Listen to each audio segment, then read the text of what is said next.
Okay, so picture this. It's Saturday night. You've decided, for some reason, to host a dinner party. You've invited a mix of people, so, maybe some old friends, a couple of colleagues, maybe that new neighbor you're trying to impress. Which is always a classic social pressure cooker. Exactly. And just think about the timeline here. For 3 days, you are just stressing out. You're scrubbing the baseboards. You're agonizing over the playlist. Like, is it too jazz? Is it too pop? Hoping the food actually turns out edible. Right. You're praying the souffle actually rises. You are in total control mode. But then the doorbell rings. And that is the exact moment everything shifts. It really is. You open the door, you take their Cokes, you put a drink in their hand, and then you just have to let go. You have to step back. Because if you've done your job right, the conversation starts to flow without you forcing it. Yeah, connections start happening between people who literally didn't know each other 5 minutes ago. Exactly. You aren't commanding them like a general, but you aren't just a waiter serving them either. You're occupying this third, very distinct space. You're hosting. Which, it feels like this purely social instinct, something we just do for holidays and birthdays. But the deep dive today is asking a pretty massive question. What if that specific instinct is actually the missing link in modern leadership? It's a huge pivot, honestly. We usually put hosting in this domestic box. It's soft skills, it's party planning. We definitely don't put it in the boardroom. Right. But today, we are unpacking a book that says we absolutely should. It's called Host. 6 New Roles of Engagement for Teams, Organizations, Communities, Movements, and it's by Mark McKergow and Helen Bailey. And their core argument is fascinating because they basically start by saying the current metaphors we use for leadership are just broken. We're trapped in this binary that doesn't work for the complexity of the modern world. So let's set the stage for that. What are the 2 models we're currently stuck between? So on one side, you have the hero. This is the classic 20th century model. The solitary warrior, the Steve Jobs type, the captain of industry. The guy on the magazine cover. Exactly. The hero has all the answers, they issue all the commands, and fundamentally, they save the day. Which sounds great in a movie, but in reality. In reality, it creates a massive bottleneck. If the hero has to know everything, the team becomes completely dependent. It leads to burnout for the leader and total disengagement for everyone else.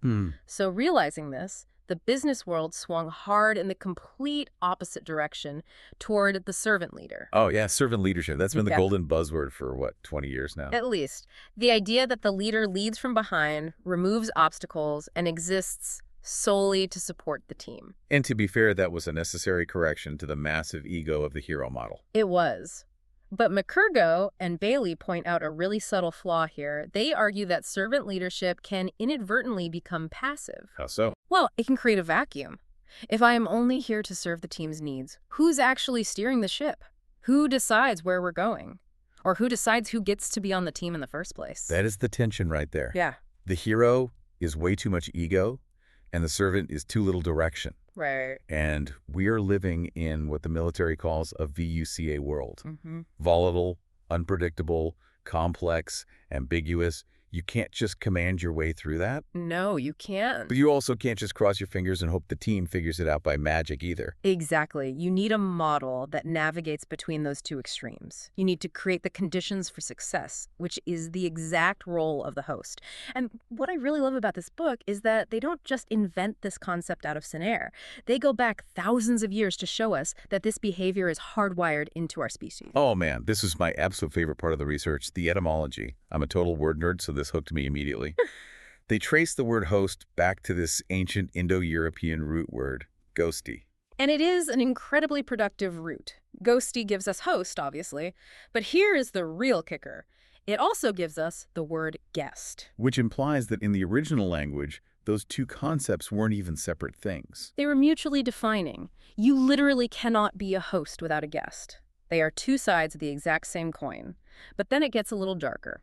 That same root, Ghosti, also gives us the word hostile. Host, guest, and hostile, all from the exact same source. That seems totally contradictory. It seems that way, yeah. But think about the primitive human experience. A stranger appears at your fire or your village. That person is a totally unknown variable. Right, a wild card. Exactly. They could be a guest who brings news and trade, or they could be an enemy who brings violence. The act of hosting is this ancient technology we developed to manage that exact risk. It's how we turn a potential threat, a hostile, into a friend. That is wild to think about. So hosting isn't just about being polite. It's literally a survival mechanism. It's a way to neutralize danger and build safety. Precisely. That's why the word also gives us hospital and hospitality. These are places of safety and care in a very dangerous world. The book actually uses the example of the Bedouin tradition in the desert to illustrate the super high-stakes version of hosting. Oh, right. The rule of the desert. If a stranger appears at your tent, you don't ask for their ID. You don't ask what their business is. You are obligated, socially and spiritually, to offer them 3 days of hospitality and protection. Because in the desert, being shut out is a literal death sentence. The host provides the sanctuary. Or another great example they use is Beowulf. The mead hall. Right. We usually think of the mead hall as just this Viking bar where everyone got rowdy and drank, but the text actually describes it as a place of hall joys. Hall joys. I really like that phrase. It's very poetic. Outside the hall is the cold, the dark, Grendel, the monsters, but inside is light, warmth, storytelling, and community. The host is the one who creates and protects that boundary. Without the host, there is no civilization, just the wild. But the authors also remind us what happens when that sacred pact is broken. They tell the story of the Massacre of Glencoe in Scotland back in 1692. And this is just a brutal story. It really is.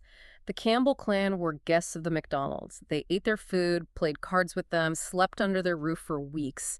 And then, acting on secret orders from the government, the Campbells rose up in the middle of the night and murdered their hosts. And the really interesting thing is how the law treated this at the time. It wasn't just treated as standard murder. No, it was legally classified as murder under trust. At the time, that was considered a crime far more heinous than regular homicide because it destroyed the fundamental fabric of society.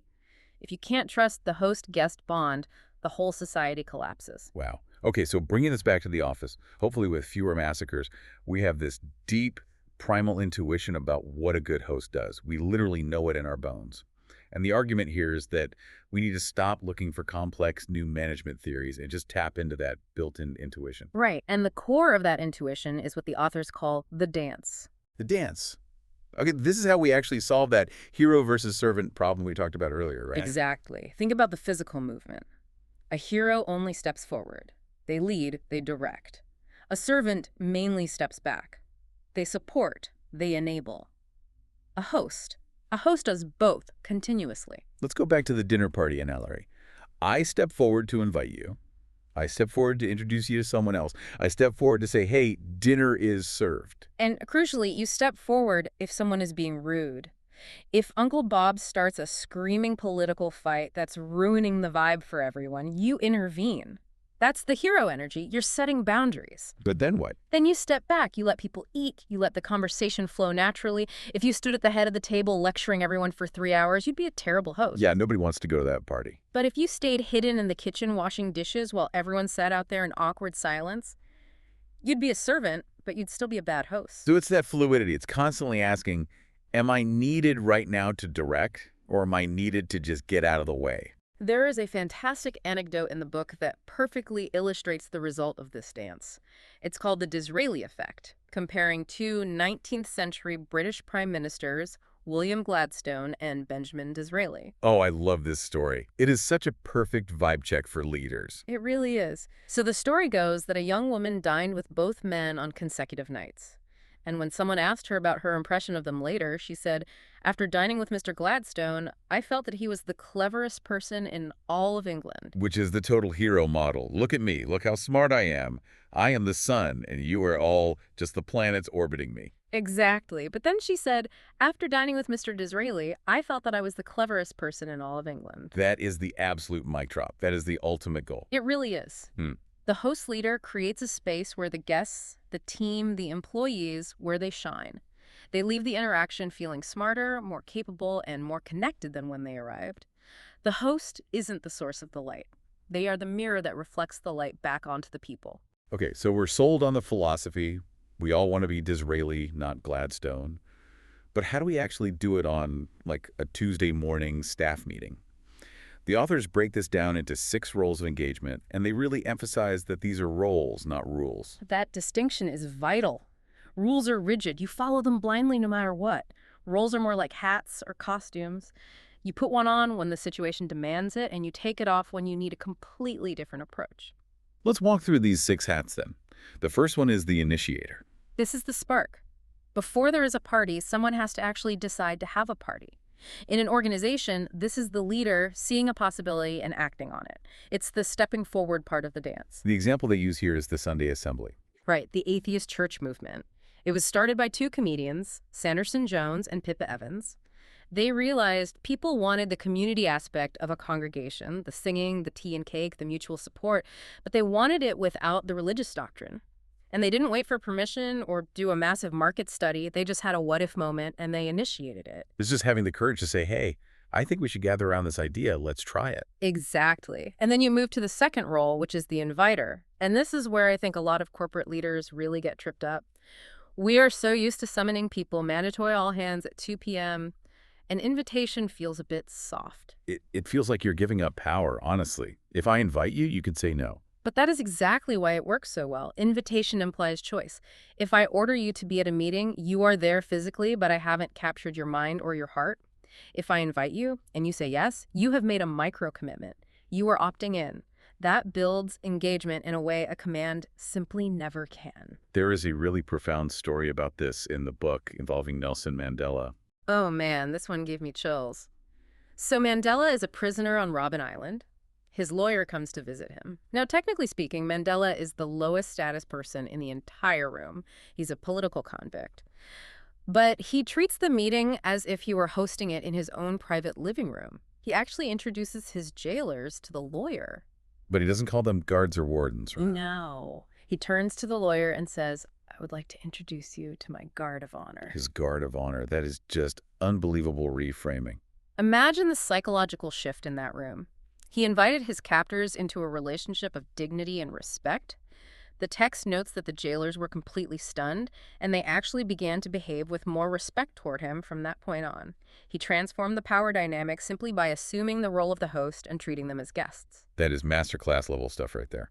Okay, role number 3, space creator. This one is both physical and psychological. It's about the environment itself.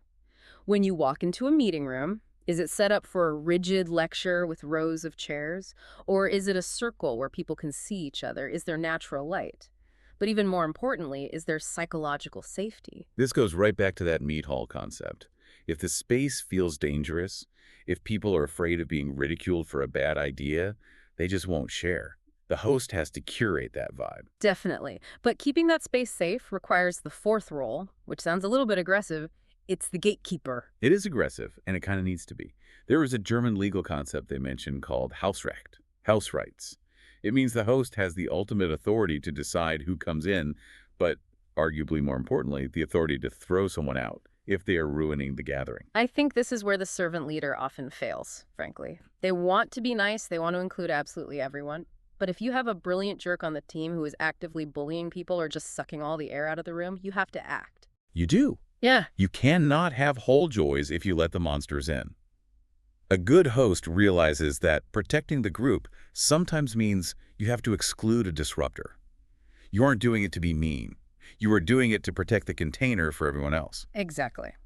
Which leads us to role number 5, the connector. This is the Disraeli Effect in action, right? Yes. It's not about you being the central hub of every single conversation. It's about linking people together. Like, oh, you're working on the marketing data. You really need to talk to Sarah. She found something super similar in sales last week. You're building out the neural network of the team. Right. You are making the team stronger than the sum of its parts so that eventually they don't even need you to make those connections for them. And finally, role number 6, Co-Participator. Joining the party. You aren't just the stressed-out organizer hovering on the edge of the room with a clipboard. You sit down. You eat the food. You share in the experience with everyone else. This totally connects to Simon Sinek's idea of leaders eat last. It absolutely does. You participate, you're down in the trenches, but you generally prioritize the guest's needs before your own. But the real key here is that you are present. It humanizes the leader. It sends a signal that says, I am part of this community too, not just an overlord watching from up above. So those are the 6 things you do. But the authors add another layer to this, which I found really helpful visually. They talk about where you stand while you're doing them. They call these the 4 positions. It's a really great diagnostic tool for checking your own behavior as a leader. The first position is in the spotlight. Which is inevitable. Sometimes you just have to be on stage. You have to cast the vision, pitch the big client, deliver the bad news. And the tip they give here is really interesting. Prepare well, but then just let go. Don't be a robot up there. Be authentic. But the real danger is getting addicted to the spotlight. You can't live your whole life there. So you have to move to position 2 with the guests. This is stepping off the stage and actually mingling, and there's a specific cognitive reason you need to do this. It's called the frequency illusion. Break that down for us. What is that? It's the psychological reality that you only notice what you are actively looking for or what you are physically close to. If you stay locked in your executive office or stuck in the spotlight, you literally cannot see the reality of the organization. When you are with the guests, you pick up on the small frictions, the quiet ideas, the actual mood of the team. You get the real data. Then there's position 3, which is distinct from mingling. It's in the gallery. This is the balcony view. The authors use a story of Abraham from ancient biblical texts to illustrate this. He welcomes these 3 strangers, he serves them food, but while they eat, the text specifically says he stood under a tree nearby. So he's not actually eating with them. Not in that specific moment. He is serving them, but he is observing. He is detached, but still available. And leaders forget to do this all the time. They get so caught up in the heated discussion that they forget to step back and look at the whole system. Is the energy right in the room?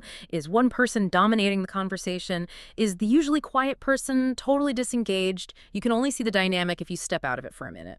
And finally, the 4th position, in the kitchen. The private space. This is where the prep happens, but it's also where the real intimacy happens. It's the closed-door one-on-one coaching session. It's where you vent to a trusted partner when you're frustrated. It's where you cook up the messy ideas before they are actually ready for public consumption. The art of leadership, then, isn't about staying in one perfect place. It's fluidly moving between them. You're in the kitchen prepping, then you hit the spotlight to start the meeting, then you retreat to the gallery to watch the discussion unfold, then you're with the guests to facilitate. It's a constant ongoing dance. You're always asking yourself, where am I standing right now, and is it the right place for what the team actually needs in this moment? Now, I want to pivot to the final major section of the book because this addresses something that honestly drives me crazy in corporate life. The total obsession with a plan. We are so addicted to the rigid 5-year plan or the 3-year roadmap. But McKergow and Bailey argue this is often just a complete delusion. They really do. They introduced this concept from scientists Cohen and Stewart called ant country. Ant country. I love this term. Break it down. So imagine a map. You have the now, which is exactly where we are today, and you have the horizon, our big long-term dream or goal. But the space in between those two, that fuzzy 1 to 2 year period, that is ant country. Why ants specifically? Because it is complex, chaotic, and incredibly busy, kind of like the ground level view of an ant colony. There are simply too many variables to track. Competitors change their strategies, new technology drops, the global economy shifts. The authors argue that trying to map a rigid, straight path through ant country is futile because the landscape itself changes faster than you can travel across it. So if we can't meticulously plan our way through ant country, what do we do? Do we just give up and wing it? No, we use what they call dynamic steering. They use a bicycle analogy here, which clicked for me immediately. It's a perfect metaphor. Think about riding a bike. Do you plan every single micro movement of the handlebars for the next 5 miles? Like at meter 100, I will turn exactly 2 degrees left. No, of course not. You'd crash into a tree. Right. You keep your eyes on the horizon. That's your ultimate destination. But your hands are reacting to the road right now. A pothole appears, a sudden gust of wind hits you, a sharp curve comes up. Yeah. You make constant, tiny adjustments to the handlebars in real time. You manage the now, and you look at the horizon, and you just deal with the middle as it comes at you. Exactly. You basically ignore the middle future in terms of rigid planning. You focus on the destination and the immediate next step. But to do that effectively, you need to know if you're actually getting anywhere. You need feedbacks from the road. And that requires looking for what they call tiny signs of progress. This is another massive trap leaders fall into. They are always holding out for the big wins, the bedrock. There's a great personal story from Mark McKergow's own life here to illustrate this. He was an archaeology student back in the day, right? Yes, exactly. He was out in a trench, digging, The professor told him to dig down until he hit bedrock. So Mark is down there just hacking away through this yellowish, crumbly stuff for hours. He's sweating, he's exhausted, just waiting to hit hard, solid stone. Finally, the expert comes walking by and asks what he's doing. And Mark says, I'm digging for the bedrock. And the expert just laughs and says, Mark, that yellow, crumbly stuff is the bedrock. He didn't even know what the result looked like, so he was just blowing right past it. And we do this constantly in business.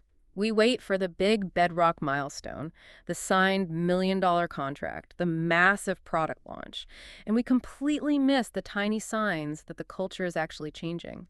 A quiet team member finally speaking up for the first time, a meeting ending 5 minutes early because everyone was actually aligned. A host leader is hyper attentive to these small signals. They know how to read the yellow crumbly stuff. It totally connects to their overall mindset, which is just everything is a useful gift. Which is such a beautiful, resilient way to live and work. Even the bad stuff is a gift. The authors actually talk about a company that owed them money going bust. Terrible news, right? But because of that immediate crisis, they had to reach out to other partners to survive, which led to new relationships, which actually eventually led to the collaboration on this very book. So the host takes whatever happens, the burnt souffle, the uninvited guest, the lost contract, and asks, okay, this is what's happening. How can we use this? How does this actually help us move forward? It's turning, oh no, into, okay, what now? So let's bring it all home. Yeah. We are moving away from the all-knowing hero who inevitably burns out. We are moving away from the passive servant who just waits around for orders. We are stepping into the host, creating space, managing boundaries, and facilitating real connection. And I think it's important to note one final, very specific choice the authors made regarding their language. They explicitly avoid using the word hostess. Yes, they address this pretty early on in the text. They felt hostess carried way too much cultural baggage. It can sound diminutive or purely decorative or just about, serving hors d'oeuvre. Host is a gender-neutral term of strength. It applies to men and women equally. It is an active, incredibly powerful stance. So to you listening, here is your challenge for this week. You don't have to reorganize your whole company tomorrow. You don't need to ask HR for a new title. Just try one small host move in your very next meeting. Maybe act as the gatekeeper and gently stop an interruption to let someone finish their thought. Or step into the gallery. Just stop talking, lean back, and observe the dynamic of your team for 5 minutes. See what you actually notice. Or simply ask yourself the core question when things get stressful. Am I stepping forward or stepping back right now? And which one should I be doing? It's not some brand new skill you have to go to grad school to learn. You've hosted people before. You already have the instinct baked in. Now it's just about bringing it to work. I love that. But I'll leave you with one final thought to mull over, building on all of this. If a great host knows how to start the party and keep it going, maybe the ultimate advanced act of hosting is actually knowing when the party is over. Knowing when to close the meeting, kill the project, or even step down as a leader so that guests can go home and rest. That takes a whole different kind of courage. Oh, that's a brilliant point. The graceful exit. Something to think about. Thanks for diving deep with us today. It's been a real pleasure.